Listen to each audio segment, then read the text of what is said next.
Hi guys, my name is Rick Stone. Welcome to my Gardening Basics course. I'm really excited to have you here. I'm excited to teach this course. I've actually taught courses similar to this one several times over my gardening life, and I'm excited to have this opportunity to kind of go into a little more detail. We'll have a little bit more time in a course like this than I might have in front of a live audience, and so it'll give me a little bit of a chance to go into a little more detail. What are we going to cover in this course? We're going to cover just the basics of gardening. So I hope that one of two things will happen from this course. Either you're not a gardener yet, but would like to be, and so you learn enough from this course that you're able to go out and start a small backyard garden. Or if you're already a gardener, then I hope that you will be able to improve your garden, improve its productivity as we cover kind of the basics and just dig into the things that you really need to know in order to get a good garden growing. Now, let me show you an example of my garden, okay? This is by no means what you would consider a small garden. Our garden is about 45 feet wide by about 30 feet long. So we have a big chunk of our backyard that's taken up in our garden. We love to garden. We're fanatics when it comes to gardening. This garden produces somewhere between 600 to 800 pounds of produce a year. As our fruit trees start to mature in our new place, we're hoping that that production will come up to about 1,000 pounds of produce a year from our garden and fruit trees combined. So as you can see, we're gardening fanatics, and we love that. And I'm hoping to help you to become gardening fanatics as well. And we're going to cover 3 different topics as we go through this class. So we're going to talk about when to plant your garden, we're going to talk about where to plant your garden, and we're going to talk about what to actually plant in your garden. And we'll go through each of those areas and talk about all the different things. We're going to cover soil chemistry. We're going to talk about the easiest crops for you to grow. We're going to talk about the types of beds and when you should be planting peas and when you should plant tomatoes. We'll cover all of those basic things that will help you to grow a good, solid, strong garden. We're going to go into in-depth. We'll probably be about an hour and a half, maybe 2 hours tops for this video. So it's something that you can watch in an evening, and it'll give you some good solid background. Also, I'm available at any time to answer questions. You can just post those in the course question section, start a discussion, and we'll cover any of the questions you have. So please join us for this course. I'm excited to have you here, and let's get started.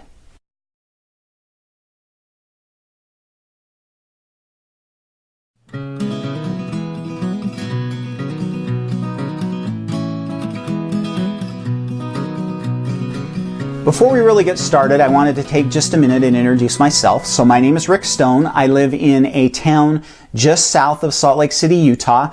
Our garden sits in a zone 5B, and we have, about 120, sometimes a little less than that, days a year that are frost-free. I've been gardening for about 20 years now. My wife and I garden together. We like to grow our own vegetables. We love to have that organic produce, and that's the main reason why we started growing our own vegetables. Is organic produce is what we want to eat, and it's really expensive in the grocery store, but I can grow it really inexpensively at my home. So that's why we garden, and we love gardening. I'm also a graduate of the Utah State University Master Gardeners Program. That's a volunteer program that I joined back in 2011 and graduated from that course at that time. And so I have that knowledge background as well. We grow in our garden about 800 pounds of produce a year. We also have a borrowed space where we grow about another 500 pounds. Usually we use that for bulk crops, big things like potatoes and corn, maybe some melons or things like that. But from our home garden, which I showed you before, and let me put the video up again, our home garden is about 40 feet wide by about 30 feet long. And that garden produces between 600 to 800 pounds of produce a year, depending on what we grow. Some years we'll grow more potatoes, or other years we'll grow more melons, and so it just kind of depends on what we grow. But we get about 800 pounds a year. It's a big addition to our food. It helps us to not have to spend as much on fresh produce. The other thing that will be interesting to you, and and I teach courses on this as well, is we garden year round. So even in the wintertime, we have things growing in cold frames and hoop houses, and so our garden stretches 365 days a year. For the last 6 going on 7 years, we've had something to eat from our garden every day of the year. So that's where we're at. That's where I'm hoping to take you in this class, is to get you to be excited about gardening and to start small, but get a very good, successful garden going in your backyard. So a little bit about me. Let's move on now to the course outline.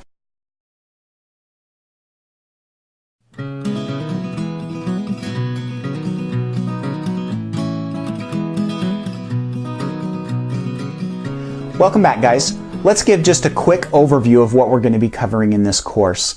So we're going to cover 3 main topics in this course. The first topic will be where to plant your garden. The second is when to plant your garden. And the third is what to actually plant in your garden. So those are the 3 topics that we're going to be covering.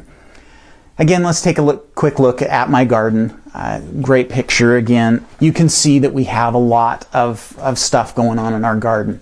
And we're going to cover all of the aspects in this course of when to actually get your garden going, where to plant it, all of those type of things. So let's look at each section. First off, where to plant your garden. We're going to cover in this section, we'll talk about soils, we'll talk about beds, we'll talk about location and water, sunlight, all of those different things we'll cover in this section. The next section is when to plant your garden. And in that section, we're going to talk about the differences between warm and cool season vegetables. We're going to talk about what those vegetables are, and then we'll kind of give you some general guidelines. Now, of course, I can't really pin down exactly when you in Michigan or California need to plant your garden. You'll have to do a little local research, but I'm going to be able to give you some general ideas about temperature and time of year when you're going to be planting peas versus when you're going to be planting tomatoes. So we'll cover all of that in the when to plant your garden section. And then in the last section, we'll cover what to actually plant. There's hundreds and hundreds of different varieties of vegetables out there. And we're going to cover in this section some of the real basic, simple vegetables. I'll actually give you a list of 12 vegetables that I think you really ought to be growing your first year in your garden, or even your second or your third. They're all vegetables that are fairly easy to grow and will give you some success early on so that you continue to be excited about gardening and you can enjoy that. So we'll cover what to actually plant. We'll talk a little bit about heirloom versus open pollinated seeds versus hybrid seeds and what the differences are and how you should be planting them. So that's the basic outline of the course. So one more section here in the introduction section, I want to talk about the most important principle that I'm going to teach you in the next section, and then we'll move on and go into the bulk of the course.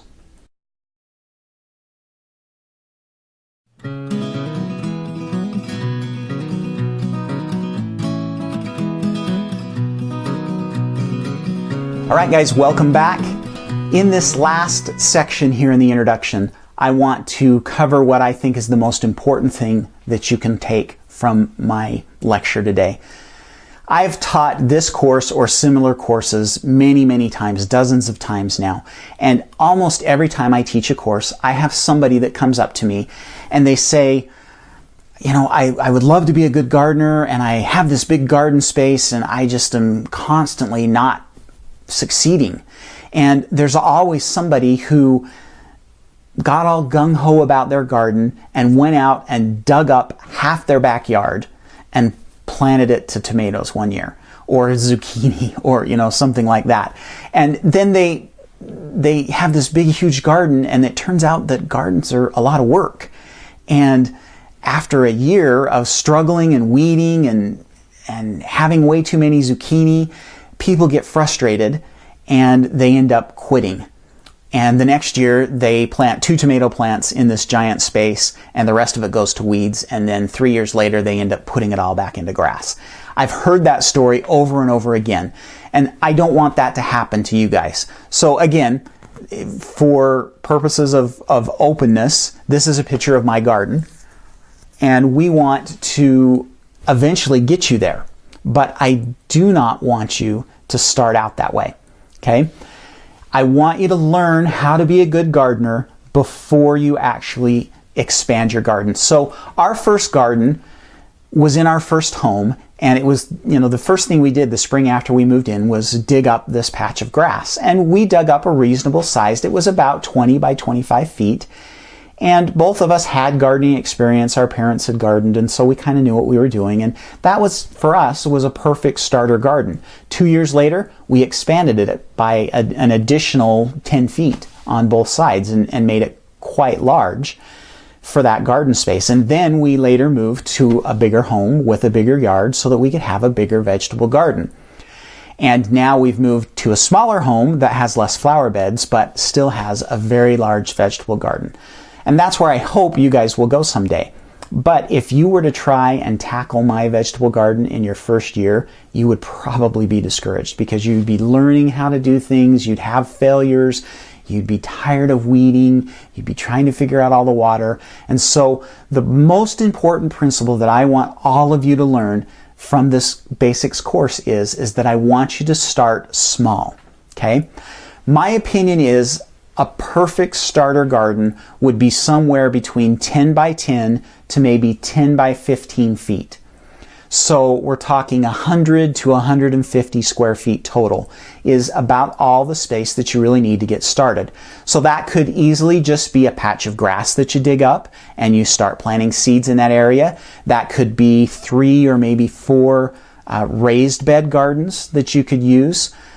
But the point is that I don't want you to get overwhelmed. I don't want you to dig up all this grass and plant this huge garden that you just fail at, because gardening takes some learning. It's not rocket science, but there's a learning curve to it. And so I want you to start small. Now think big. If you would eventually like to have a garden as big as mine, then plan your small garden for an area that can be expanded eventually so that you can add more space to it. Because if you're successful the first year or two, you're probably going to be itching for more space.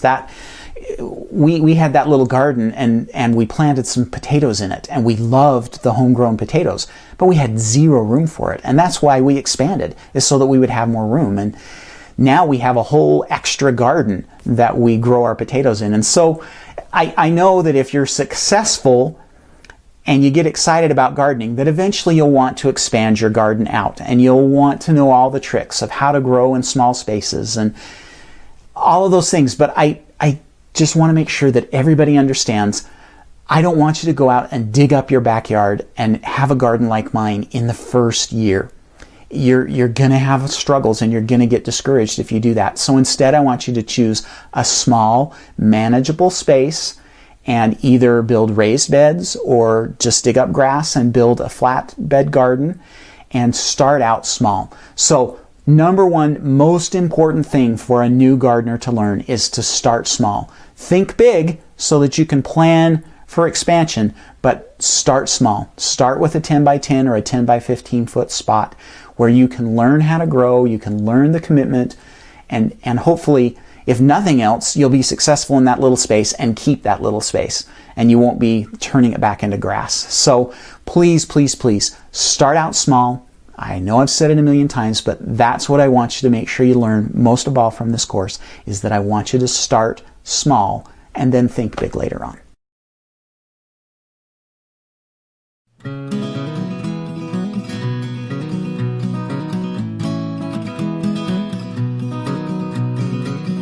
Let's get into the meat of our first section in the Gardening Basics course. And in this section, we are going to cover where to plant your garden. So there are 6 topics that we're going to cover in this section. So let's go ahead and put a slide up for that.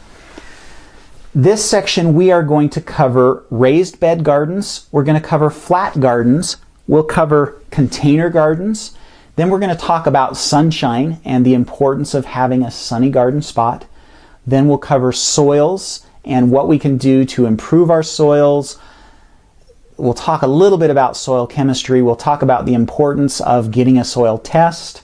And then we're also going to talk about water. And in the watering section, we'll talk a little bit about different methods of watering. We'll talk about how you need to have water close to your garden.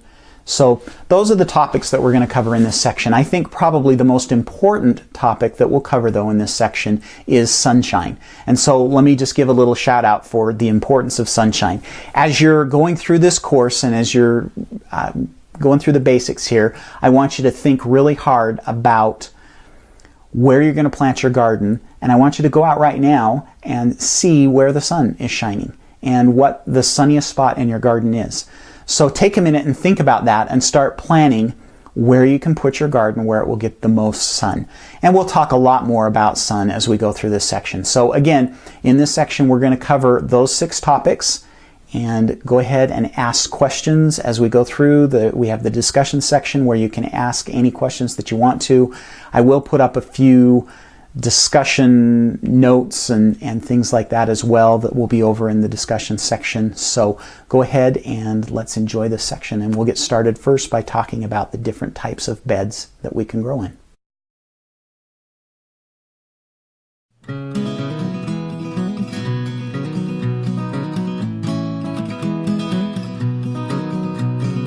So in this section we are going to cover raised beds. Now, before we begin though, I want to tell you of the 3 different types of beds that you can grow in, or types of arrangements that you can have your garden in. The first would be a raised bed. The second would be kind of the more traditional flat garden that's just planted in the soil. And then the third would be container gardens.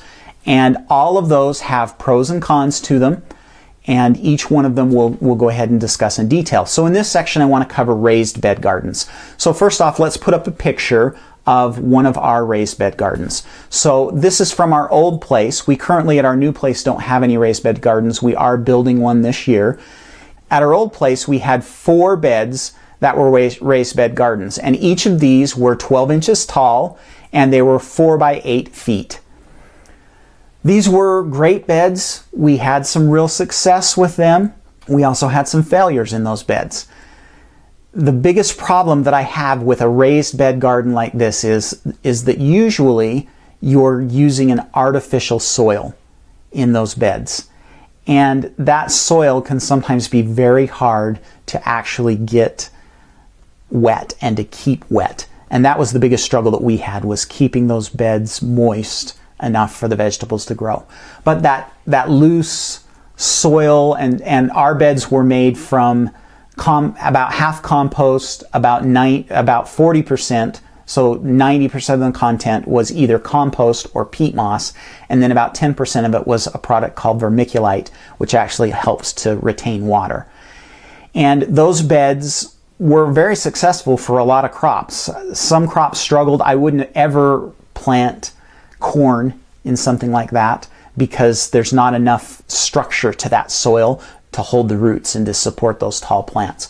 But they were very good for tomatoes. They were excellent for carrots and lettuce and peas, all those kind of things. The biggest struggle though that we had was keeping the soil wet. And you're going to struggle with that if you have those artificial soils. Now, can you make a raised bed using just your garden soil or using a topsoil? Yes, you can. And I would suggest in those cases that you probably go with about 60% garden soil and 40% compost in those cases. That way you've got plenty of organic matter, and then you're constantly going to be adding compost to those beds to make them healthy and to keep that soil going and doing really well. So that's a look at raised beds. Lots of different arrangements. I think for a new gardener, if you already have some space, raised beds are a great way to get started. They're easy to control. They're easier to weed. I would make them probably 4 foot by 8 foot, or even maybe 3 foot by 8 foot. You don't want to go any wider than 4 feet with those beds, because beyond 4 feet, it becomes really hard to reach into the center to plant and to harvest. So it kind of becomes a pain, and then you end up having to step into your bed to do work, and that completely and totally defeats the purpose of having a raised bed. Because the raised beds, the nice thing about them is that it keeps you off the soil. You don't want to be standing on the soil and walking on the soil, because that compacts it and makes it not grow as well in them. So Great advantages to the raised beds. Again, 4 feet wide for me is the max. If you're older, you might want to consider 3 foot wide because it's easier to reach the center of a 3 foot wide bed. I'm sure someday when I'm in my 60s or my 70s, I'm going to be cussing at myself for having 4 foot wide beds when I could have 3 foot wide beds. But we'll just see how I do, I guess, when we get to that age. So perfect way to start out a garden. Nice little 4x8 or 3x8 foot bed. 2 or 3, maybe even 4 of those is fairly easy to maintain. You'll be surprised at how much you'll actually get out of a 4x8 foot garden bed, especially if you're planting something like tomatoes. You could plant in a 4x8 foot bed, you could plant 6 or maybe even 8 tomato plants in that bed, and you'll get a ton of tomatoes. I mean, you could probably get 100 to 150 pounds of tomatoes. So you'll be surprised, that small garden, 4x8 foot beds, I could probably easily produce 300 pounds of vegetables if I was really careful as to when I planted and what I planted throughout the year. So they're fun, lots of great things that you can do. They easily tuck into corners. Again, remember they need to be sunny corners, but just a great way to do your gardens.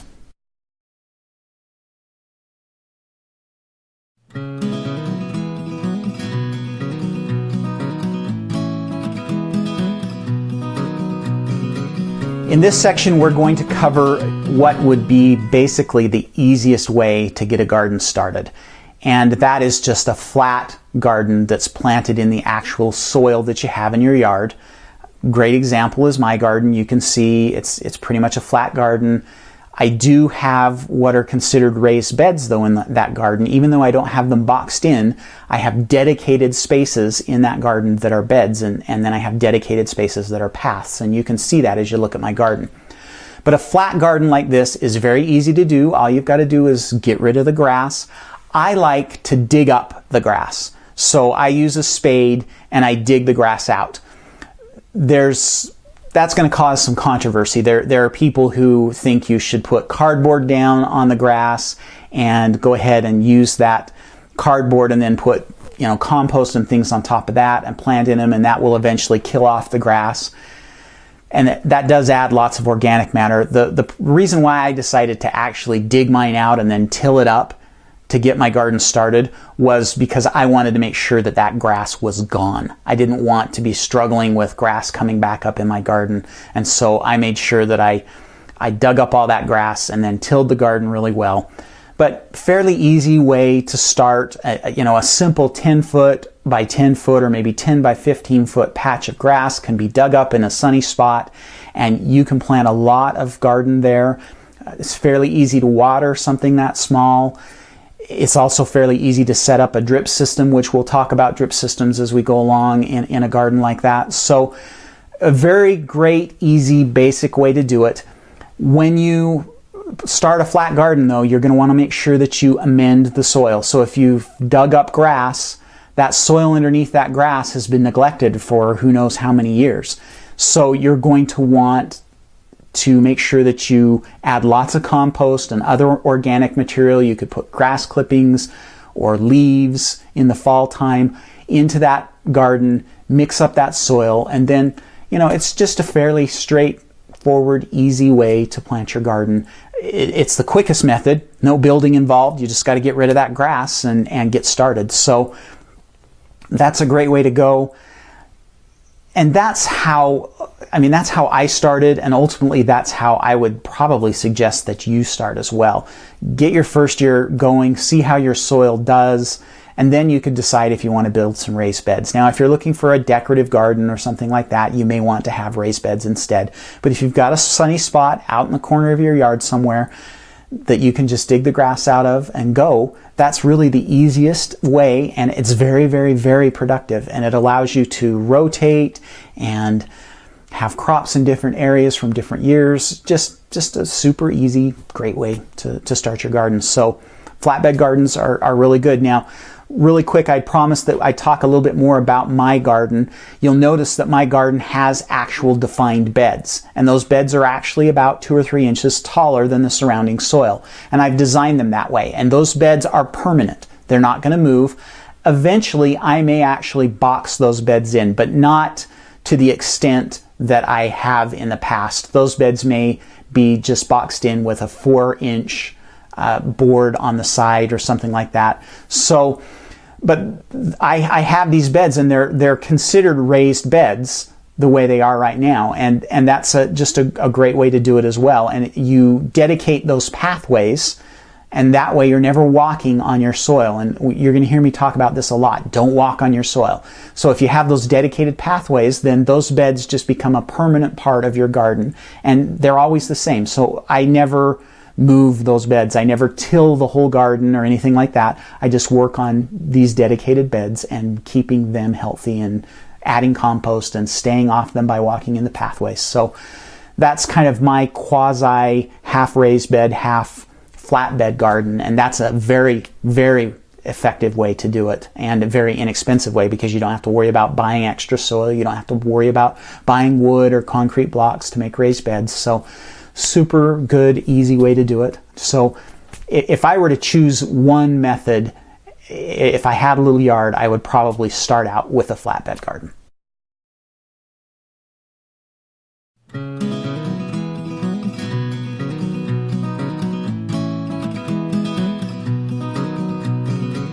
The third way that we can raise vegetables in our yard is using containers. I have used containers in the past to grow vegetables. We've grown some potatoes in containers, we've grown tomatoes, we've tried squashes and things like that, and I've had decent success with them. Probably not as good of a success as what I may have had planting them in the regular garden. Containers, though, are great for somebody that doesn't have a lot of room. So if you live on just a little postage stamp sized yard, then containers may be a perfect way to grow a lot of vegetables. When you are looking for vegetables to grow in containers, make sure that you look for things that are specifically designed for containers. So there will be container cucumbers, there'll be container tomatoes, there'll be even some container zucchinis and things like that. They're plants that are designed to stay small and to grow in those smaller containers. Now, if you're growing any type of a crop that's a fruiting crop, so tomatoes or cucumbers or even squash or melons, things like that, if you're trying to grow those in containers, then I want you to think big, okay? You need to have big containers in order for those to be successful. A tomato plant can have a very strong, deep root system, and so you need to make sure that those containers are big and are able to contain that root system. If you try to stuff a tomato in a very small, like a 12-inch pot, you're not going to have a lot of success. You need to be thinking more along the lines of at least a 5-gallon bucket or bigger in order for you to be successful growing vegetables in a container. Now, one thing that we have had tons of success growing in containers are herbs. Herbs do very, very well. Basil, parsley, stevia, peppermint, all of those kind of things grow very well in containers. The disadvantage that you have with containers is that they don't stay wet for very long. And you need to make sure that you keep those plants watered. Containers require a lot of care, especially in the watering area. So you may be watering once a day or once every other day. So be aware of that. The other thing that you need to make sure that you're aware of is that your containers need to have plenty of drainage. So I always put some rocks or maybe even some cans, like some aluminum cans or something like that, in the bottom of my containers before I put the soil in. That gives you some drainage down at the bottom, and then you need to make sure that your containers have a hole. It needs to have a hole so that the excess water that doesn't get soaked up in the soil drains out and doesn't sit there and create a puddle in the bottom of that container that you really can't see.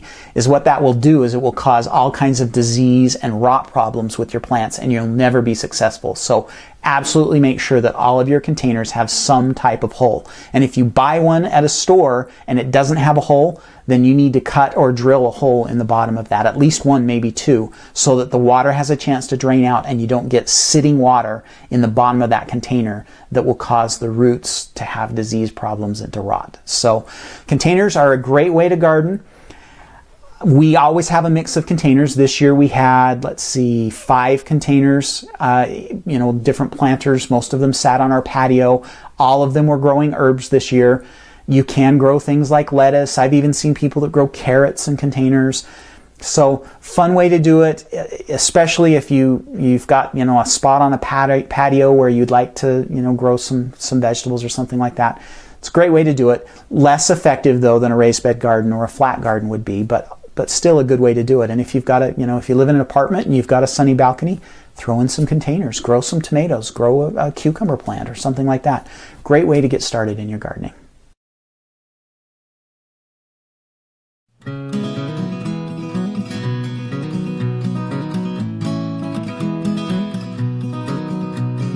Here we go. This is the most important lecture of the entire course, okay?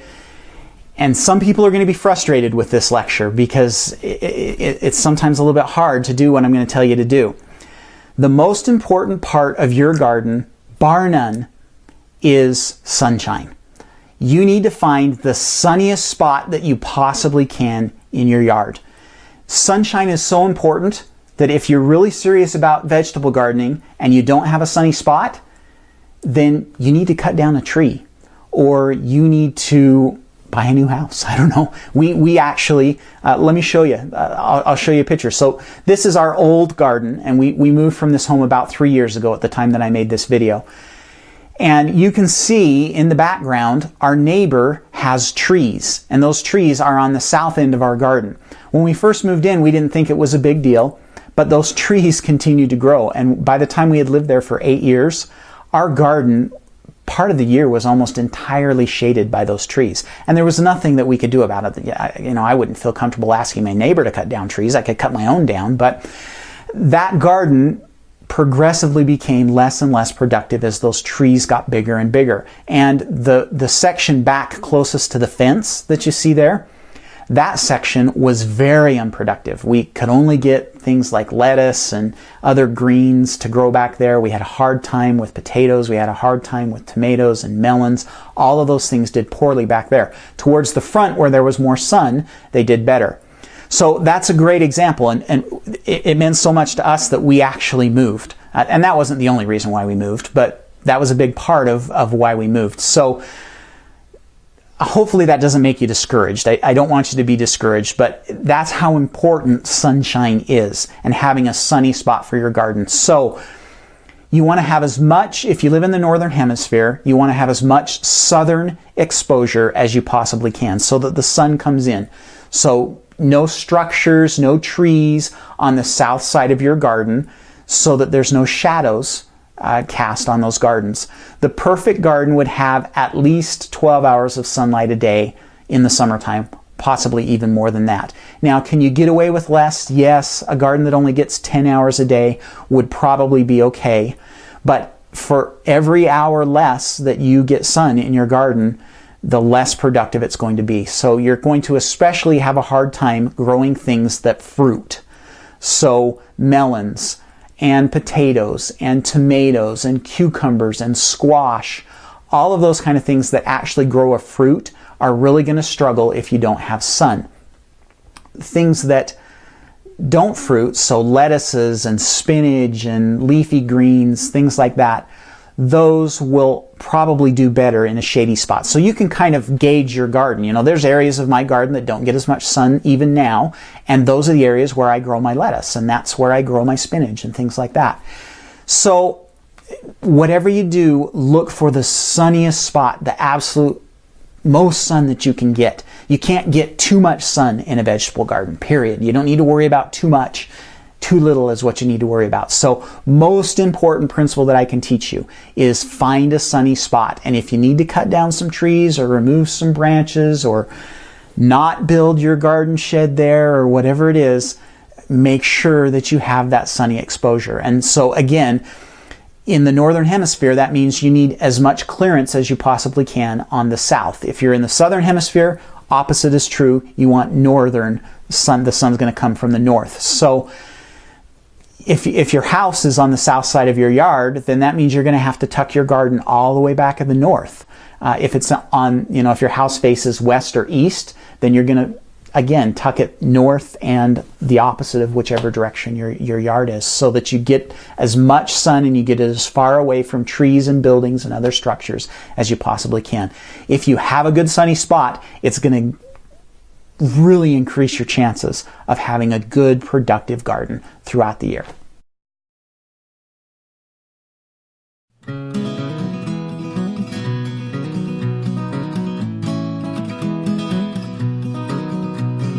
In this section, we're going to talk a little bit about soils and just a few basic things to get you started on soils. We're not going to go in depth on soil chemistry and all of the, pH and nutrients and all that kind of stuff. I just want to cover a few basic things. So the first thing that I would like you as a new gardener to do is I would like you to get a soil test done. Soil tests can come in very handy. They give you the nutrient content of your soil. They're going to give you the type. Most soil test companies or universities will give you some advice on changes that you need to make, things that you need to supplement to your soil. So I would suggest that you get a soil test. You can find those online and order them that way, or for me, the best way would be to check with your local land-grant college. And so most, if not all, states have a college that is a land college. So here in Utah, it's Utah State University, and they're our agricultural college. And most of those colleges will have some type of an extension agency that offers soil tests. They're usually a little bit less expensive that way, and you're getting it done at a lab that's at that university. So look into that, get a soil test done. That's going to give you some good basics on your soil, and then you can look into the chemistry of your soil. You can figure out, okay, what nutrients do I need to add? What am I missing? What's going on? That's the first thing that I would suggest you do. Now, there are 3 different types of soil. You've got sandy soil, you've got a good solid loam type soil, and then you've got clay soil. Now that's a very broad generalization. There's all kinds of sandy loams and loamy clay and all kinds of stuff. There's different variations of it, but sand, loam, and clay are the basic types of soil. And all 3 of those types of soil will be benefited by the addition of organic matter. And when I'm referring to organic matter, for the most part, I'm referring to compost. Okay? Compost is a great way to improve your soil. So if you have sandy soil, guess what helps it? Compost helps it. If you have a nice loam soil, it's usually pretty healthy and pretty good, but continuing to add compost to it will make it healthy and keep it healthy. If you have a clay soil that needs to be broken up, then guess what helps it? Compost, right? Okay, so compost is a great way to improve your soil, and almost from the beginning, that's what you're going to do. So if you've got a flatbed garden where you're actually planting in the dirt, then you're going to want to add some compost. So try, if you can, to start your garden in the fall. So if you're planning on starting a garden, get the area dug up in the fall and add compost to it. That'll give the compost plenty of time to get incorporated into the soil and rot down, and then it will improve your soil. And I try to put compost in my soil every fall. In addition to that, I buy some good high quality compost, usually that's made out of some type of poultry manure, that I will add when I'm actually doing my planting. So not my spring planting, but throughout the year I'm rotating crops through the beds, and anytime I plant, I try to add some more compost to the soil so that I'm continually adding and updating that soil. And I have very heavy clay soil in my area, and compost really helps to improve the nutrients. It breaks it down, it helps the soil structure, it loosens things up, and it's just a very good way to improve your soil. So get a soil test and then add compost to your soil. That's always going to help. Almost all of the problems that you have will be helped with compost. Now, a couple of things to mention with compost. Always try and choose a good, solid, organic compost. There are organic and conventional composts out there, and I've really heard some nightmare stories about conventionally made or produced compost that was made out of plants that had been sprayed with an herbicide. And that herbicide residue didn't go away. in the composting process. And then people threw the compost down on their gardens and it killed everything. Okay. So I like to use an organically listed compost, one that I know is not going to have pesticides in it. I'm really hardcore organic.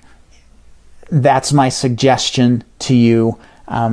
You can base that decision on, you know, how organic or conventional you are in your gardening practices. But my feelings are is that you should use an organic compost. Now, it is a little more expensive. You can buy it by the truckload.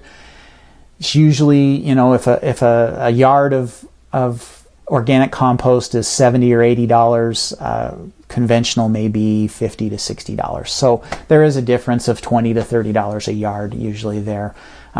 You can buy it in bags and bring it in bags, but if you're just getting started, you might want to buy a whole truckload and get that mixed in. And I would mix it into the top, maybe 3 or 4 inches of the soil. Don't dig it down too deep. Get it up there in the top. The worms and the bacteria will kind of break things down and pull it down deeper. So top maybe 3-4 inches at the most. Get that mixed in, whether you're using a tiller or if you're just mixing it in by hand. That's kind of what you want to do. And then every year, add compost, no matter what option you're using. So if you have raised beds, every year you want to add compost. And again, I would do it in the fall. If you have a flatbed garden, add compost. If you have container gardens, you may be growing, depending on what you're growing, you may actually be growing them in compost, or some variation thereof, you know, that maybe has some peat moss and stuff in it as well. But compost is just a great way to take care of your soil. Now, the one other piece of advice that I would want to give you is to avoid walking on your soil whenever possible. And again, remember in the raised bed garden, I suggested that you not make your raised bed gardens any wider than 4 feet. And if you're doing a flat bed garden and you have some variation like mine that has kind of partially raised beds anyways, about 4 feet is the max that you're going to be able to reach into the center without having to step into the soil. Because what happens is when you step in the soil, it compacts everything. And that compresses, it takes the oxygen away, it compresses the roots of the plants and everything like that. So you want to stay off of your beds as much as possible. Don't walk on them whenever you can. Just avoid walking on that soil, and make sure your kids know to watch out for that as well. I catch my kids walking in my garden beds all the time, and so I've finally got them trained that they know if the ball goes in the garden, they've got to go through the paths to get to it. So anyways, that's my advice on soils. It's very important. Get that soil test, get the compost in, stay off the soil, and you'll have a good, successful garden.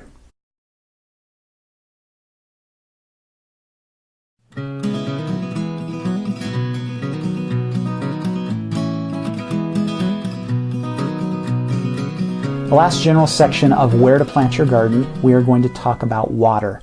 So a couple of different things that I want to cover with water. And the first one is you need to have a water source fairly close to your garden. It's a pain in the neck to have to drag a hose 100 feet to water your garden. So it's important enough that wherever you locate your garden, it either needs to be close to a water source or you need to bring a water source. And you may be able to tap into the main line of your sprinkler system and add a spigot. Or you may have to pay a plumber to come and run a line out to your garden. But it really helps and improves the convenience. Now, can you use a hose? Yes, you can drag a hose. I've had areas of my garden before where I was, dragging a hose to them. The problem with it is I find because it's such a pain in the neck, I neglect watering those, parts of the garden, and they never get as productive because it's a pain to get the water to them. So make sure that you locate your garden somewhere close to a water source so that you're not having to drag a hose a million miles, whether you're attaching it to your drip system or you're attaching it to a sprinkler, whatever it is. So that's the first thing. Now, the next thing is how you actually water your garden. So a couple of different methods, really 3. The first one would be flood irrigating, and flood irrigating is kind of a thing of the past, okay? That's how all farms used to be irrigated, and gardens kind of were irrigated that same way. It's very wasteful. It wastes a lot of water, and we have all kinds of issues with water now. And it also causes a lot of weed problems. It washes away seeds, and so I would just not even consider flood irrigation as an option in your garden. The thing that most gardeners start out with is watering their gardens with an overhead sprinkler, and that's fine. you'll do okay watering your garden with an overhead sprinkler. That's how I started mine. Mine actually, my first garden was just part of the yard sprinkler system watered it. And that's okay. There's a couple of disadvantages though. The first being that you're watering the whole garden, so your pathways get muddy and you get weeds growing up in your pathways, and you get weeds growing up in areas that don't have vegetables growing in them at the time, and things like that. And then, it's overall, it's kind of wasteful to it. And then the other problem with the sprinkler watering is you can't control where the water's going. So tomatoes like to be watered about every 5 days, but I can't get away with waiting 5 days in the hot summer to water a lot of my other plants. And so if you're watering the whole garden with a sprinkler and you're watering every 3 days so that you can water the thing that needs the water the most, then the plants that don't need as much water will get too much. And for example, tomatoes is a great example of that. If you get too much water on your tomatoes, then you end up getting too much vine and not enough fruit, and it doesn't set fruit, and you get these big bushy plants that have hardly any tomatoes on them. So that's why I use a drip irrigation system. And there's 3 different types of drip irrigation systems. You have just like the soaker hose type system. You have these kit systems that have individual emitters that go out to the different plants, and then they will also have drip lines and things like that. They're very handy and work very good. They're a little pricey. Or then the third option you have is a system designed out of PVC pipe that just has holes drilled in it. And that's the system that I use. It's very effective for a big garden. If you have a smaller garden, you may be able to just get away with a soaker hose or with one of the kit systems, but it had cost me hundreds and hundreds of dollars to water my garden with a kit system. And so instead I have a PVC drip system, and you can see a picture of how it works. So lots of different options there. I like the PVC system, but I'm not going to push you to that. But I am going to push you to go to some type of drip system. They save water. There are some areas when you're having a drought and they're having water restrictions. There are some cities that will actually allow you to continue to water your garden if you have a drip system, because they're so much more effective. They don't waste water. They only put water in the root zone. They don't water everything else. They don't make your garden muddy. So go with a drip system. Make sure that you've got the water close to your garden, and you should be happy. So that's water, and that's the end of our section. We'll do a little wrap up and then move on to when to plant your garden.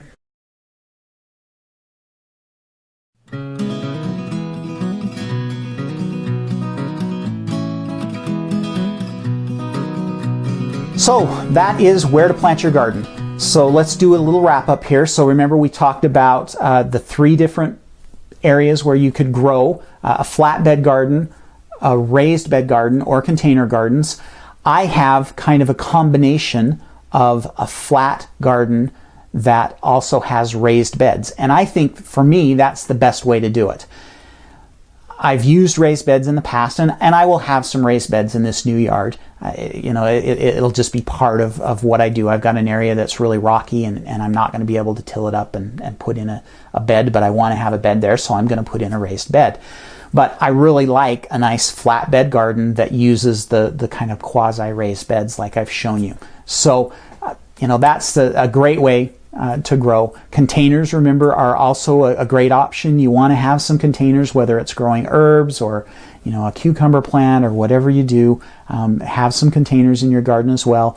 If you really want a fancy show garden and it's in an area where you want to show things off, then a raised bed garden may be a super good option for you, because you can make just some beautiful gardens out of brick or wood or whatever you do. So lots of good options there. Then remember, what's the most important thing that we learned from this class?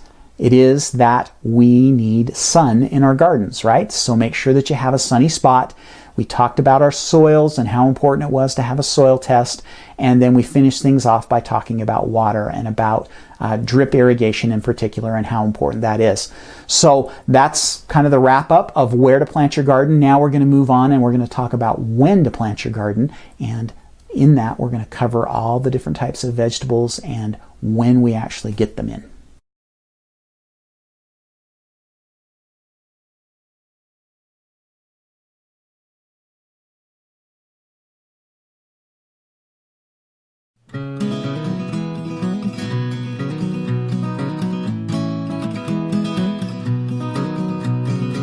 In this section, we're going to discuss when to plant your crops. And the way we're going to accomplish that is by learning the difference between a cool weather crop and a warm weather crop.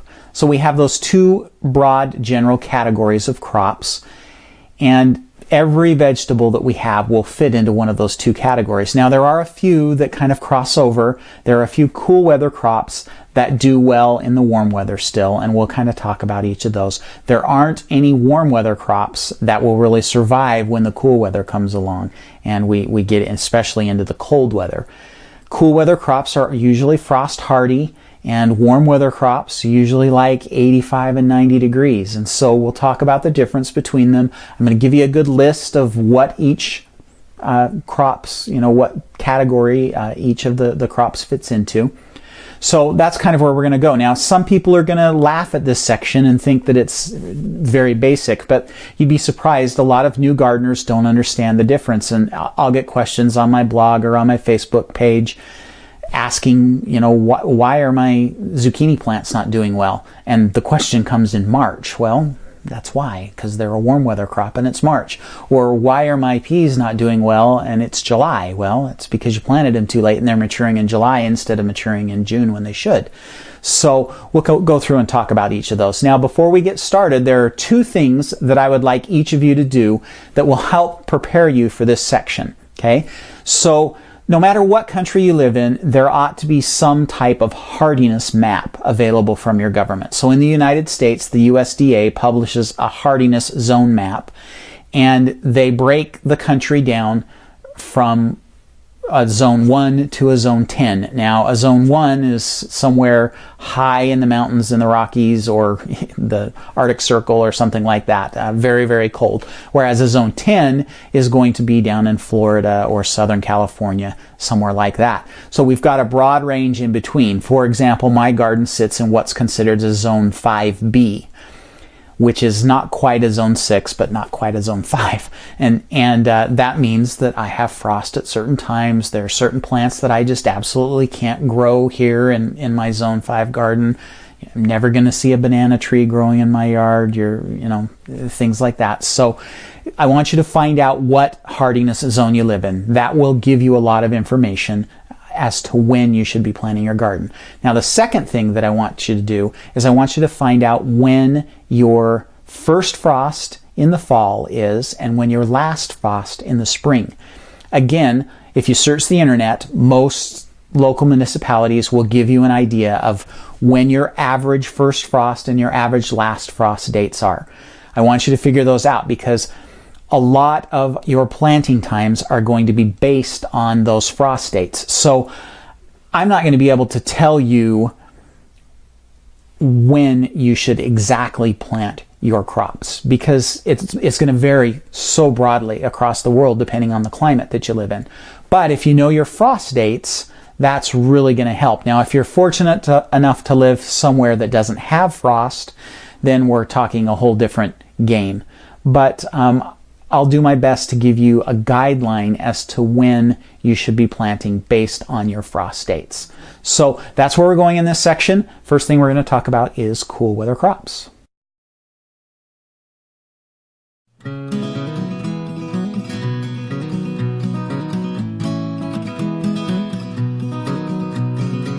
So the first section of crops that we're going to talk about are cool weather crops. So cool weather crops have some growing requirements that they prefer. First off, germination-wise for the seeds, they would prefer to germinate in soil temperatures between 55 and 65 degrees. But they will germinate as low as 40 degrees. And then air temperature-wise, cool weather crops prefer temperatures below 80 degrees, even below 75 degrees, it would be their preference. These crops like to grow in the cool times of the year, which would be the spring and the fall. And that's one thing that a lot of people don't realize. All of the cool weather crops can easily be grown in both of those seasons. So you can have 2 crops of lettuce and you can have 2 crops of broccoli. Whereas a lot of people just grow it in the spring and don't realize that they have that fall opportunity as well. So some of the other characteristics of cool weather crops, they're very frost hardy and can be planted before you actually have your last frost. So for example, our last frost date here in Utah is about May 15th. And I plant my peas on March 15th. So that's a solid 2 months before my last frost date. And that's how hardy all of the cool weather crops are. They should be easily able to handle the temperatures that come 60 days before your last frost. You know, by then we're talking lows most nights are in the low 30s, highs are 60, 65 degrees. That's the temperatures and that those plants really like to grow in. And so all of those cool weather crops like to grow in those temperatures. So let's talk a little bit about the actual plants that fit in this cool weather category.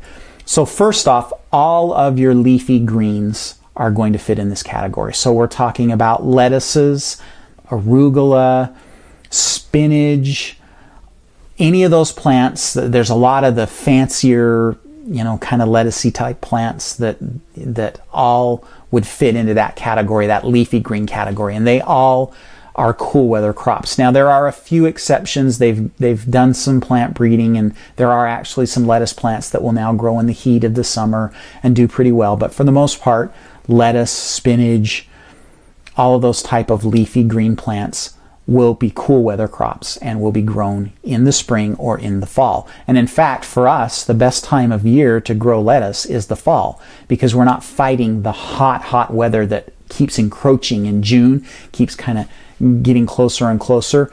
We're not fighting that hot weather when we are growing in the fall. So that's one category. Next category would be what we would consider the cole crops, so the cole family. And these are all of the crops that are related to broccoli. Okay, so broccoli is a great example.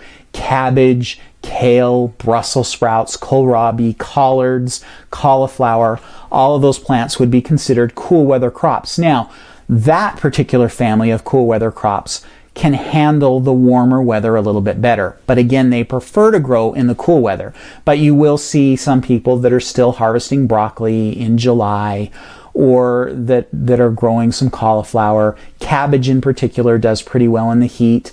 Sometimes will get a little bit bitter, but usually it does pretty well. And then you have those big broadhead varieties of cabbage that actually do very well in the heat and need that extra time to grow. So that's the next category.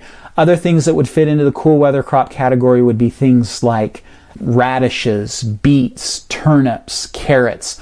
All of those prefer cool weather. They will grow in the heat, some better than others. Beets and carrots do pretty well in the summertime, but again, they prefer that cooler fall or spring temperatures in order to grow. So that kind of gives you a broad range. And in the discussion section, I'm actually going to put a document there that lists all of the cool weather crops, because I'm sure I've forgotten some as we've gone through and filmed this video. But in that, so look for that over in the discussion section, and I'll have a list of all the different cool weather crops that we need to cover. And then, so again, just as a summary, remember that cool weather crops can handle freezing temperatures. They can take some frost. They can take cold weather. I've even seen, plants do well with snow on them, on occasion. Although most of those cool weather crops, if you're going to have a really, really cold night, so down into the mid 20s or below, you may actually want to try and protect them with some type of row cover or hoop house or cold frame or something like that. But for the most part, they'll handle some frost, and they prefer that cool weather. They taste better if you grow them in the cool. And so that's cool weather crops. And all of those are started to be planted roughly 60 days before your last spring frost, and roughly 60 days before your first spring frost. And in the fall, you can actually bump that to as close as maybe 30 days before your first fall frost. And still have a successful crop growing that close. So a good example of that would be we plant all of our lettuce and our carrots and things for our fall crop. We plant those roughly August 1st, and our first fall frost is usually about October 1st, and so that's about 60 days before. So that gives you a good idea. Again, look in the document section for a good summary of all of those crops, and then plant them starting about 60 days before your first or last frost. So That's cool weather crops. Next, we'll move on to warm weather.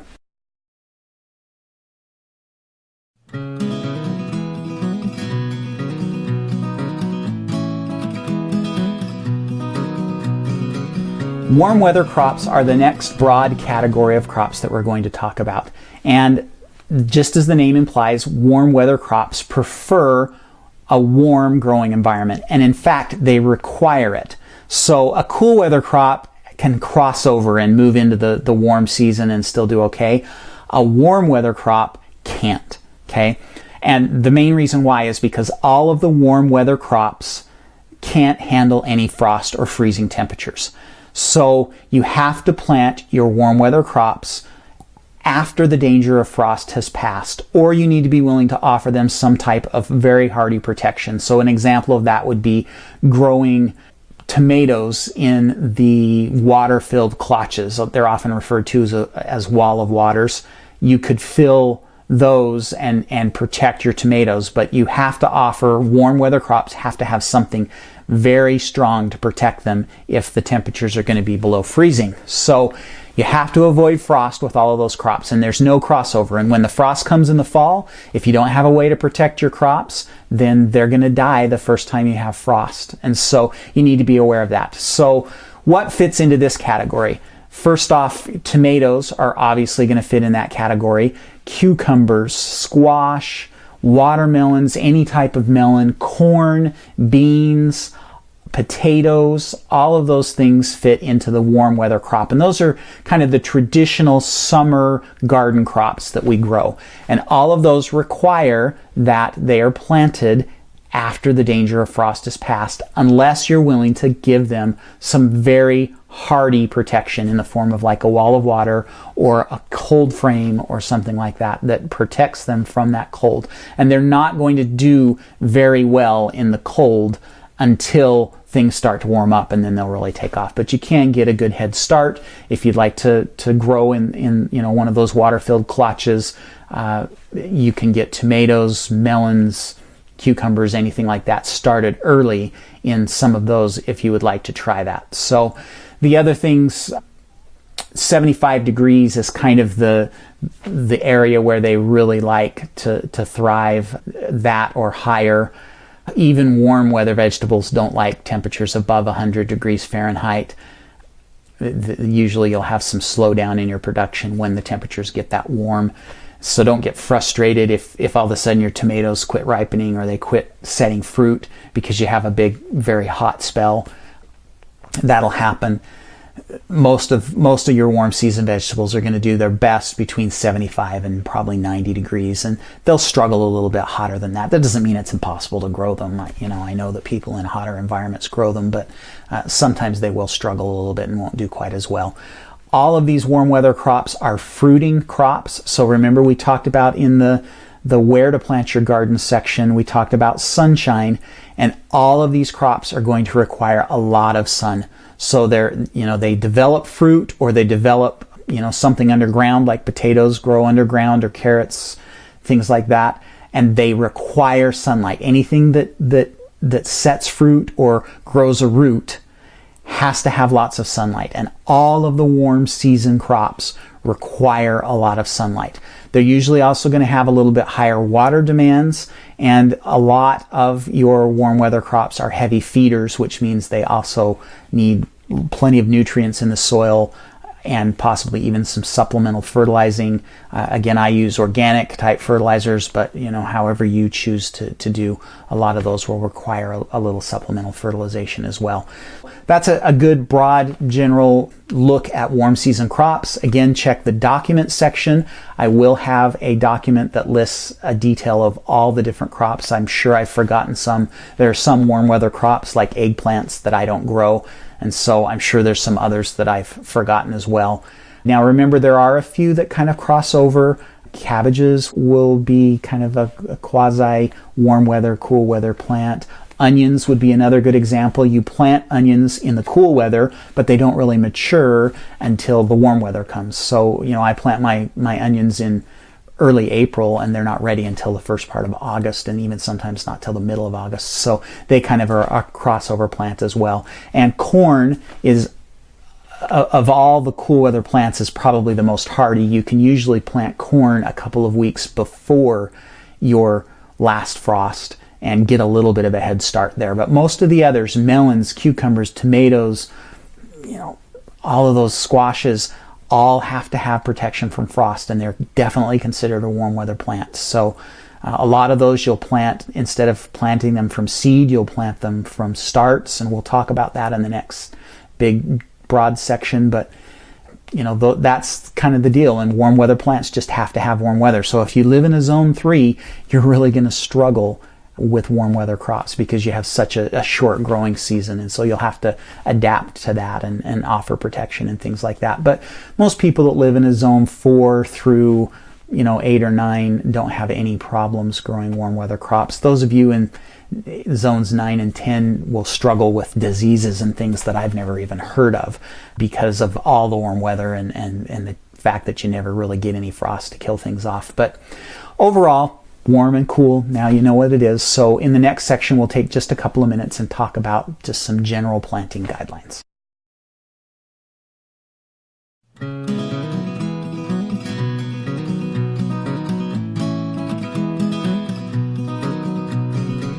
So in this section, we're going to talk about some just general planting guidelines. I'm going to put up some slides here that give us some estimated times. You're going to have to figure out when your frost dates are and then determine what the actual planting times are.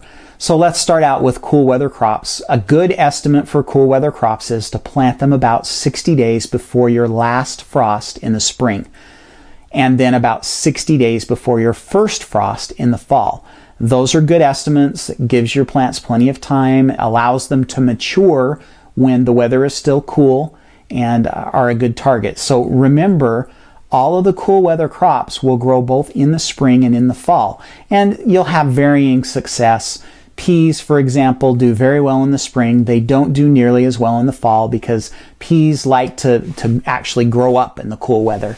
And if you plant them in the fall, you're actually planting them midsummer, and so they struggle a little bit and don't do as well in the fall time. Broccoli usually does very well in the spring, and it will do well in the fall, but if you have a colder environment like I do, all I'll ever get in the fall is just my main heads that I harvest, and the side shoots that I would get in the springtime, I don't usually get in the fall just because I run out of time. It gets too cold and I run out of time. Even with the protection of the hoop house, that still happens. So that's your general guidelines for planting your cool season crops. Now, your warm season crops are almost exclusively going to be planted once your actual frost chances are gone. So find out what your average last frost date is in the spring and use that as your guideline. So mine is May 15th, and that is usually when I plant almost all of my warm season crops. The only exception to that will be I do plant some tomatoes in the wall of waters about a month sooner than that. And I could probably even go as far as 6 weeks sooner than that. But I have to offer that protection because they can't have any frost. If frost gets on the leaves, it'll kill them. The other slight exception to that would be corn, and I mentioned that before. Corn, you can usually get away with planting it maybe 2 weeks before your last frost date because it usually takes 10 days at least for that to come up. Now, this frost date that we're talking about is an average last frost date. So does that mean that you're always going to not have frost after that? No, it doesn't. You can sometimes have a late frost, and so you need to be prepared for that. So you need to watch your weather, and you need to look for nights that are going to be cold enough that there might be some freezing temperatures. And you have to be careful to get the right forecast. So make sure you're looking for a forecast that's specifically for your city. Sometimes in the big metropolitan areas, they'll, if you watch the news, you'll get a forecast that's based on your airport or something like that. And that may not be what it's going to be like in your area. So check those close, and then make sure that you plant your crops right around that last frost date. And then if it looks like it's going to be cold, you need to go out and throw a blanket on your plants. Do something to cover them up so that you keep that frost off of them and keep them warm enough to survive. And usually something like a sheet or a blanket, or a little more professional option would be something like a fabric row cover that you can buy at a garden store. those things are usually sufficient in the late spring to protect your warm season crops from that frost. And so you can use those to tweak your date a little bit, but always be aware that 2, maybe even 3 weeks after that average last frost date, you still have the potential of frost, and so you need to watch out and protect them. So there's your estimated planting dates. Go out and get some stuff in the ground.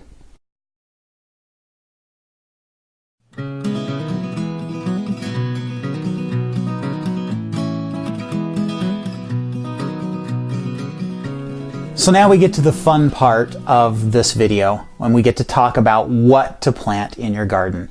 So in this section, I'm going to do 2 or 3 different things. First off, I want to make sure that you have a good understanding of what plants you should be planting as seeds and what plants you should be planting as seedlings.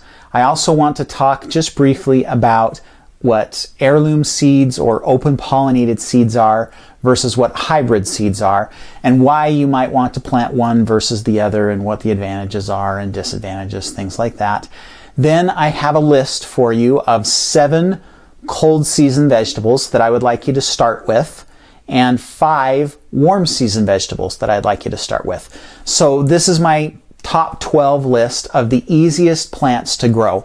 A few of them are a little more complicated, but they're so rewarding. Everybody wants to grow tomatoes, and so they need to be on your list right away, unless you hate tomatoes, I guess. But really, about any garden can accommodate all of these 12 plants throughout the year. And so even if you start out with just a small, 4x8 garden, or maybe 2 4x8 gardens, you ought to be able to have some room to squeeze all 12 of these plants in and grow them throughout the year in your first year. And that gets you a good taste of how gardening is and what homegrown produce tastes like. So we'll cover both of those. And then when we're finished up going through these 12 plants, we'll take just a minute to kind of wrap things up, and then we'll be done with this video course. So let's get started.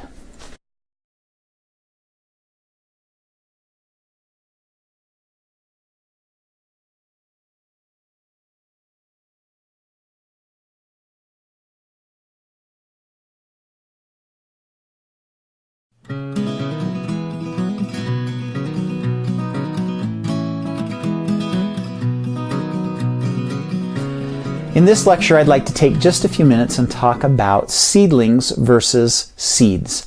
So some plants you can plant and they will grow very well if you just stick a seed in the ground. Other plants, because they take so long to mature, they do better if you plant them by using a seedling instead. And a seedling is usually started indoors or in a greenhouse or something like that. And those plants usually need to be planted by seedlings. So let's do some examples. So first off, let's talk about tomatoes, okay? Tomatoes, it takes to get a tomato plant to be about 4 to 6 inches tall, like the tomatoes that you see like at your local nurseries or your home improvement stores. Those plants are about 6 to 8 weeks old when you see them in those nurseries. And so it's taken that long just to get them to grow. Well, most people live in fairly short season growing environments. You may have 120 to 150 days that are frost free to grow tomatoes. And so you don't want to waste 6 to 8 weeks of that just getting a plant this big. So instead we plant those plants from seedlings. The same is true with a lot of your cold crop plants. So things like broccoli and cauliflower and cabbage, those all start better and get done faster if you start them by seedlings. Now, starting your own seedlings indoors is actually fairly easy to do. It requires some equipment. I do have a video course on it that you can look at if you'd like at some point. But you can also just buy those seedlings at your local nursery, or even, your big box home improvement stores, or, even grocery stores carry a lot of seedlings in the springtime. And so there are certain plants that you ought to plant by seedling. And I'll put a full list of those in the description so that you can bring those up. But in general, we're looking at tomatoes, eggplants, peppers, most of the cold crops like broccoli and cabbage and cauliflower and Brussels sprouts. All of those like to be planted by seedlings, and ultimately you will be more successful if you plant seedlings of those plants. Other plants like to be planted by seed and do better growing by seed. And some of those plants would be most of your root crops, like your carrots and radishes and turnips, anything like that. You're going to plant those by seed. Potatoes, you plant a seed potato, and that's a little bit different, but you actually take a potato and put it in the ground, and it grows from there. And so you don't put a start in, you put the potato in the ground and you grow it from what's called a seed potato. Corn is usually planted from seed. I have seen every once in a while the nurseries will have some seedlings of corn, but corn does so well on its own that you can just plant them by seed. Lettuces do very well by seed. Peas, most of those kind of plants will also do well by seed. Then there's a whole group that you can do either way, and lettuce is one of those. Lettuce does very well by seedling or by seed. Melons, squashes, cucumbers, all of those you can plant seedlings or you can plant seeds. Now, with all of those type of plants, you need to be very careful. If you are going to plant them by seedling, they need to be little. And when I say little, I mean maybe they only have 2 or 4 leaves on them. Probably 2 would even be better. So you want very small plants. If you see a squash plant or a cucumber plant that's already vining and has 8 or 10 or more leaves, it's going to have a hard time transplanting. It's going to have shock, and it's not going to do very well. So if you want to get a few weeks head start with all of those squash family and melon family plants, look for something that just has a couple of leaves on it. Maybe 4 at the most, and those will do very well, and that's a way to do that. Other plants, something like maybe kale, that one can go either way. You can plant kale by seed or you can plant seedlings, and it does well either way. So kind of a big mix there. Onions is another good example. Onions can be planted by seed, but they don't do very well in the garden if you plant them by seed. Instead, we usually plant a seedling or a set, one or the other. And a seedling will have some green stuff on it, and you plant that in. It looks kind of like a little mini green onion. Or a set looks like kind of a little dormant onion bulb. They're just a little mini onion, and you plant those. So onions, usually you're going to plant either by a set or by a seedling. If you want to plant seeds, you usually will start those indoors and then set the seedlings out after 8 weeks or so of growing those. So I just wanted to make sure that everybody kind of understood that those are the kind of the classes, and especially the most important things that you need to remember is like your tomatoes and your peppers and eggplant, broccoli, cabbage, cauliflower, Brussels sprouts, all of those, plant those by seedling, okay? So look for those in your local nursery or learn how to grow those yourself indoors. You'll need some fluorescent lights and a few things like that to get started. But those plants, you want to get that head start by having the seedlings planted. Other ones grow so quickly and do so well that you can just plant them by seed. But I wanted to make sure that everybody understood that there were some differences. And so there's a kind of a more complete list of ones that absolutely you should plant by seedling, those that could go either way, and then those that absolutely should be planted by seed. And that list is posted in the documents section of this lecture.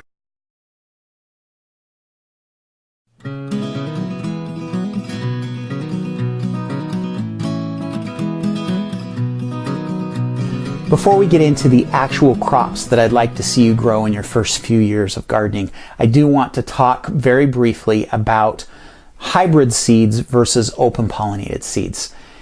So let's talk about those. So an open pollinated seed, and you also will hear those referred to as heirloom seeds.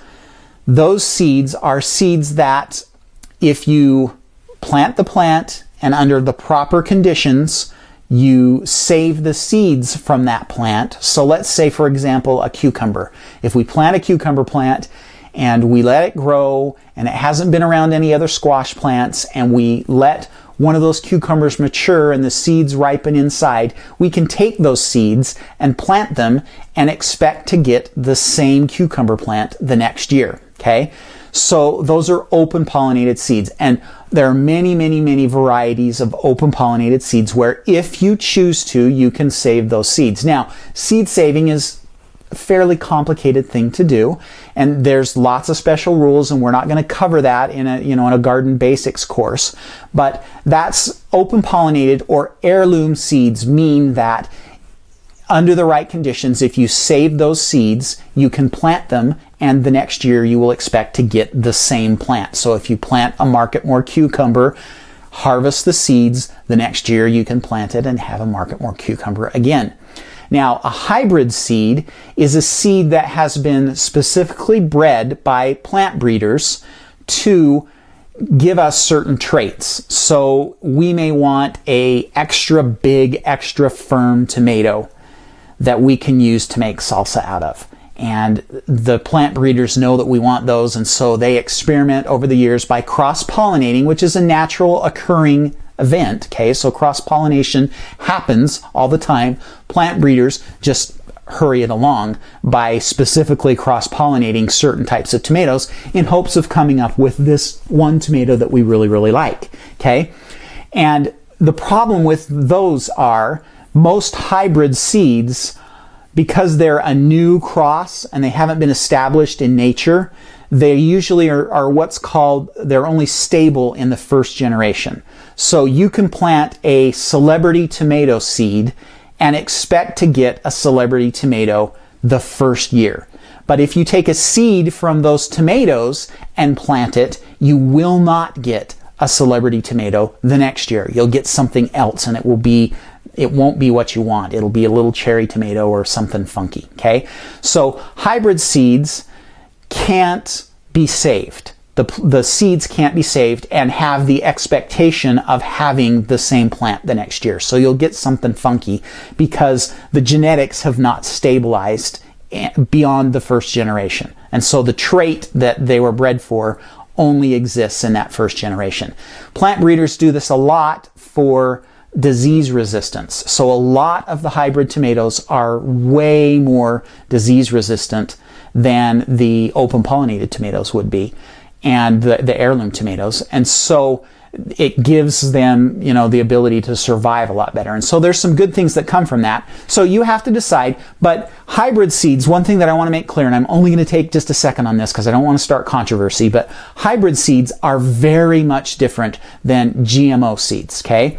So you don't need to worry about, if you're buying seeds from a grocery store or you're buying seeds from your nursery or even online from a seed catalog, you don't need to worry about getting a GMO seed. Now, a GMO seed, they've genetically modified it the way nature would never allow it to happen. So they splice in bacteria, or, there's even some that have fish genes or things like that, and it's spliced in a laboratory, and that's how they're created. So different than the naturally occurring process that happens when we do hybrid seeds. But the one thing you don't have to worry about, if you're someone that's concerned about GMO seeds, you don't have to worry about getting a GMO seed from a garden supply store. In order to get any of the currently available GMO seeds, you need to be a farmer and you need to be licensed, and you have to pay all these fees and everything like that. So you don't really need to worry about stumbling upon a GMO tomato, from the seed catalog. It's just not going to happen because they're not available to the public like that. So that's it. So open pollinated, you can save the seeds. Heirloom, you can save the seeds. Hybrid, you can't save the seeds because you won't get the same plant. So just want to make that clear. Hybrid seeds are great. I grow some hybrids. I also grow, most of the plants I grow are open pollinated, so that if I want to, I can save the seeds. I don't always do that. Some varieties I do. Others, the seeds are so cheap that I can just go buy some more Marketmore tomatoes or Marketmore cucumbers, whatever I want. So seed saving is fun and things that you can do, but I just wanted to make sure everybody was aware of the difference between a hybrid and an open pollinated seed.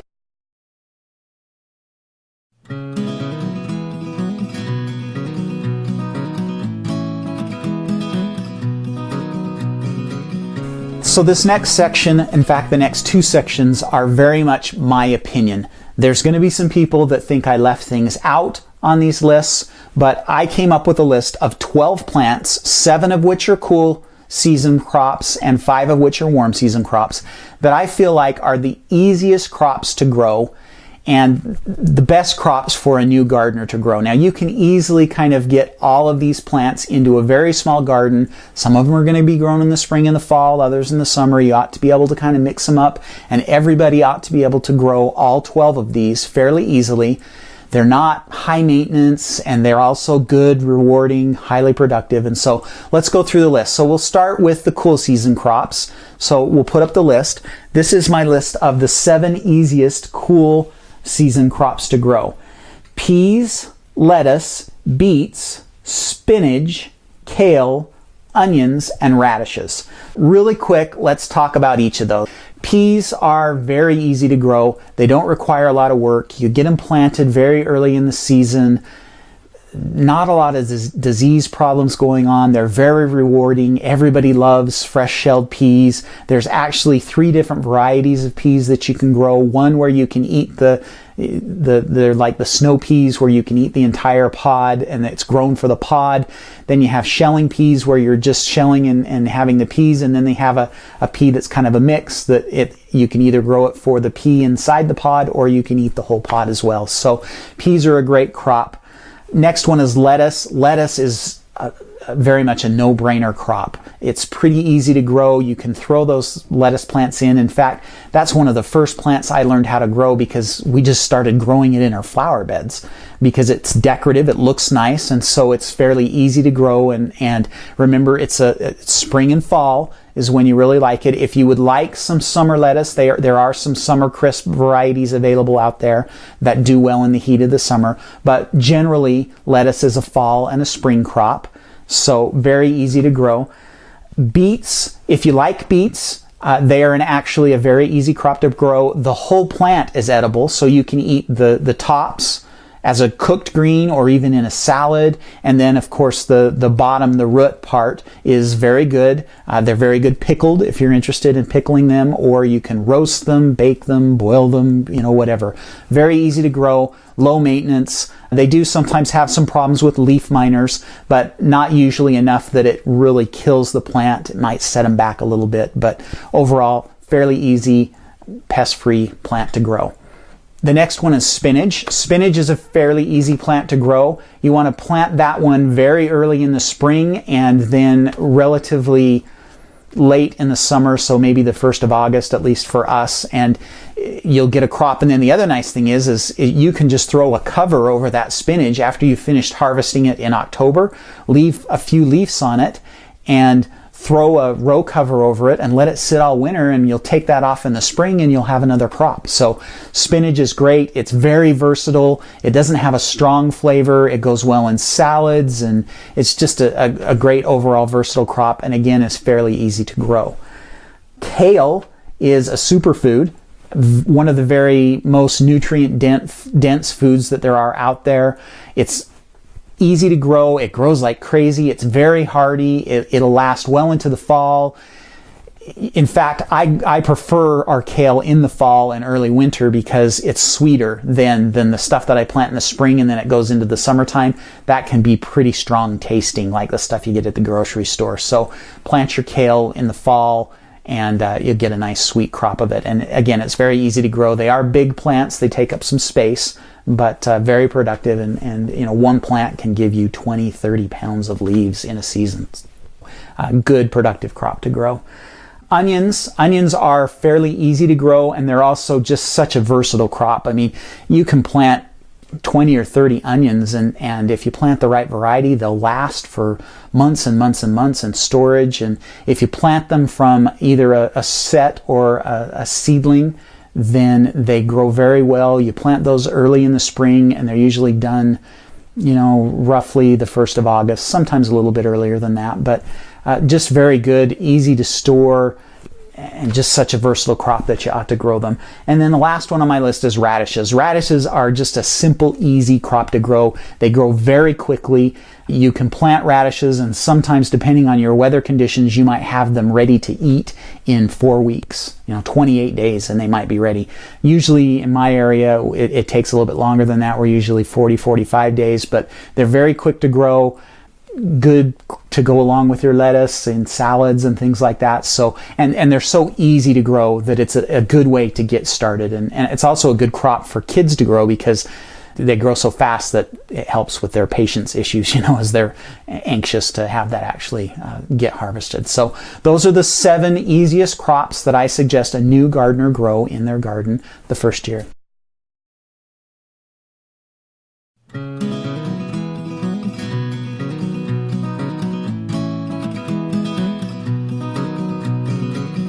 So warm weather crops that I think are the easiest to grow are here on this list. So here's our list: tomatoes, cucumbers, zucchini, corn, and strawberries. Okay, now I realize strawberries are not a vegetable. We'll get to them in a minute, and I'll explain why I think you should grow those.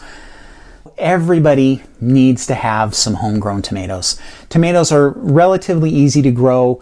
Again, you need to start those from seedlings. And I would suggest that you have some kind of tomato cage or something like that. When you're first starting out, buy a hybrid variety, pretty carefree. It's not going to get any diseases. Choose 1 or 2 different varieties. Maybe try a cherry, maybe try a celebrity, something like that.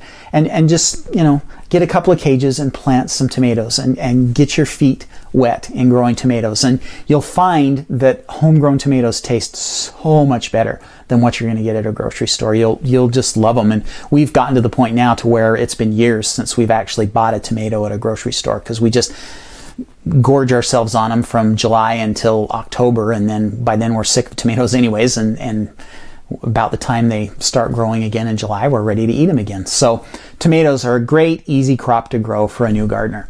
Next on the list is cucumbers. If you like cucumbers, cucumbers are fairly low maintenance. You do want to have some type of trellis for most cucumbers, unless you look for a bush variety. Bush varieties are not as productive as the vining varieties, but if you build, just a real simple trellis with a few pieces of wood and maybe some string strung between, then you can fairly easily plant a really good cucumber crop.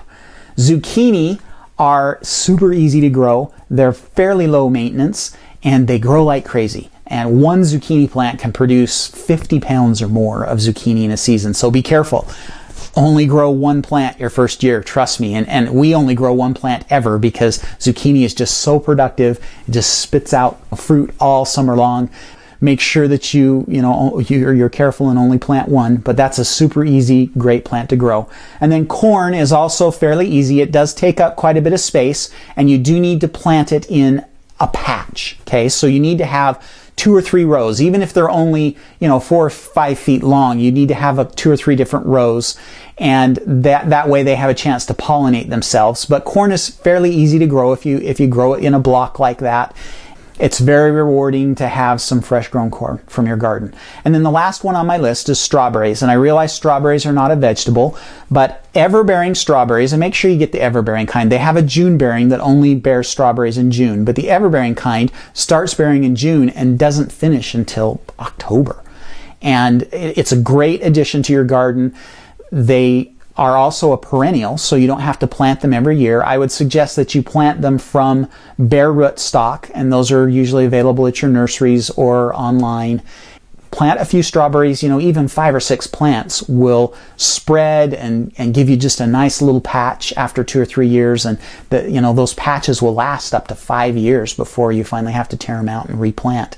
Strawberries are a great addition to a garden, very easy to grow. And if you plant those ever-bearing varieties, you'll have them all summer long. And that's a super rewarding thing, and it's very easy to do. Kids love it. super crop to grow. So I would suggest that you make strawberries part of your list as well. There we go. That's the 12 easiest crops that I think every new gardener should grow. And if you have questions about any of those specific crops, go ahead and leave those in the discussion section. I'll answer them. Maybe some of your fellow students will be able to answer those questions as well. So go ahead and leave that, and let's move on to the wrap-up section of the course.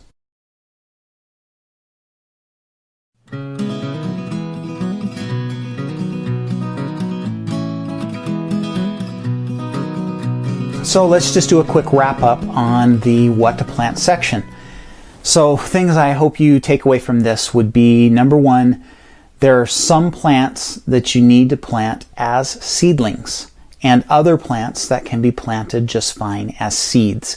So remember, in that discussion, there is a list in the document section that gives you kind of a breakdown of what plants you should be planting by seedling and what you should be planting only by seeds. And then there's a mix, a bunch of plants that you could do either way. So, but remember, it's important that you plant some plants by seedling: tomatoes, peppers, broccoli, cabbage, cauliflower. All of those plants need to be planted by seedlings, and you want to make sure that you get those seedlings either from a nursery or you get them started 8 weeks before you want to plant them out. That's takeaway number one. Takeaway number two from this section is that we have hybrid seeds and we have open pollinated seeds, and hybrid seeds are not evil. Okay, they're not GMOs, and I'm not saying that GMOs are evil, but they're not GMO seeds. Hybrid seeds are naturally bred using the natural process. We just force it along by cross-pollinating ourselves. But that also means that the traits that have been bred for are only stable in the first generation. So you can't save hybrid seeds and expect to get the same seed the next year or the same plant the next year. Open pollinated plants, you can save those seeds and plant them the next year, assuming that you have done a few things correct. And again, that's kind of a topic for another day, but a lot of things that go into that. So those are the two takeaways. And then I gave you a list of a dozen plants. I hope that you head out to your garden and get all 12 of those planted this year. Some of them are cool weather, some of them are warm weather. Remember, you can plant the cool weather in the spring and in the fall, so you get 2 crops of those, 1 crop of the warm weather. So let's get out there and get started and give this a try.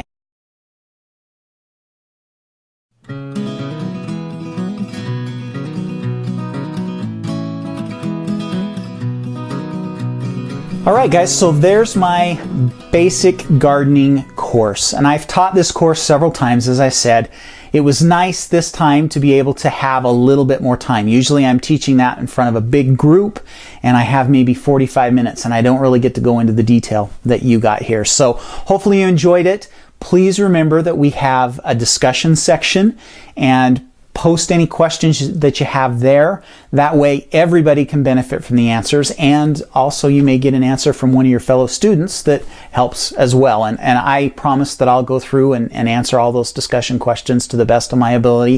If you happen to stump me, I do have a lot of friends that are gardeners, and I'm sure we can come up with something to answer your questions. So remember, what are the 2 big takeaways that we get from this course? Number 1 is I want you to take it easy the first few years. Start out small, okay?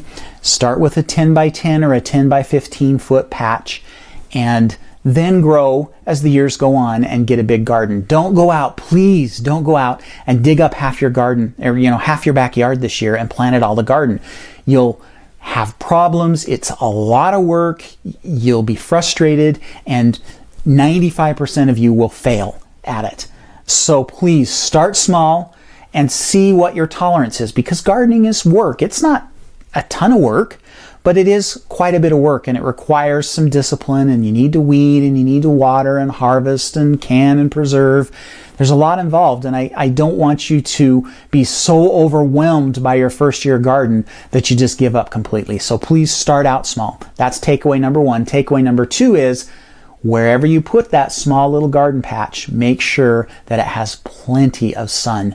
Sun is a super important ingredient in making sure that you have a successful garden, especially if you're growing the warm season crops. Anything that bears fruit or that you eat the root needs to have sun. So leafy greens can do okay in the shade, but if it has any fruit, or if you eat the root, so potatoes or carrots or turnips, anything like that, it's got to have sun. So make sure that you have plenty of sun.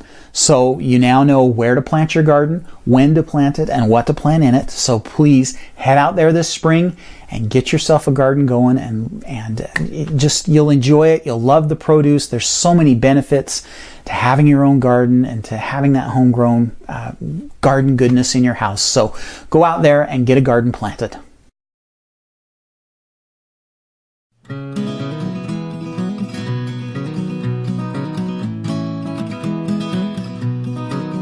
Hey guys, Rick Stone back again, and this is the bonus lecture for my video courses. And in this lecture, I just want to take a minute to tell you about all the different resources that are available from me to you to help you become a better gardener. So let's start out with my video courses. I have 4 video courses total on Udemy right now. The first one is my Gardening Basics course, and this course is designed for new gardeners and those of you that are just getting started in your gardening journey.